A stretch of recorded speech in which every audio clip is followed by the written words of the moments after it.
In the previous demo, we looked at an example where after connecting, a client would send a message hello to the server, and the server would respond back with worlds.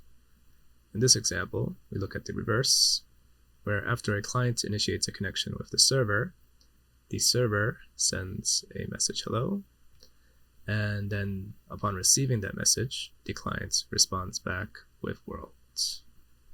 The first thing that stands out is the fact that the client no longer needs a connect handler because it is not the one initiating the transmission of data this time.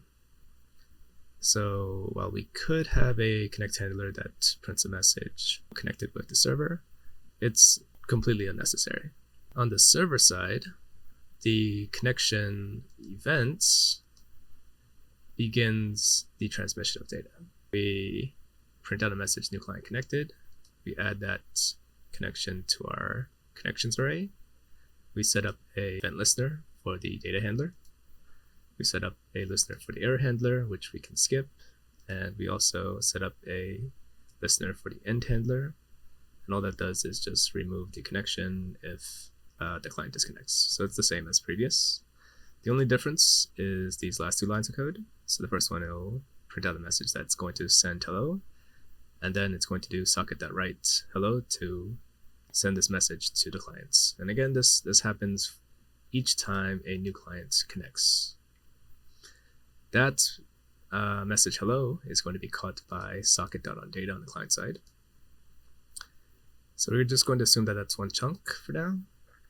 We're going to, so this is again a buffer object, so we need to convert it to a string using the toString method. We'll print it out, and then we will send back to the server the message world by using socket.write. Okay, so socket.write will be caught by our data handler over here. And again, this is going to be some binary data, so we need to convert it to a string. So we'll apply toString to it, and then just print it out via console.log. So let's look at that in action. So we'll start the server, and then we will run the client. Okay, so new client connected. We are sending the message hello, and then the client receives the message hello, and it begins sending the message worlds, and then on the server we receive the message worlds. Let's look at the Wireshark output. So over here we have our three-way handshake. And so the hide number port 53475 is the client that initiates the connection. And then as soon as the connection is finished establishing, then the server, which has the port number 3000, sends a message hello to the client. The next segment, segment 5, acknowledges receipt of that message, and then on message 6, this is the hide number port 53475 sending a message to port 3000.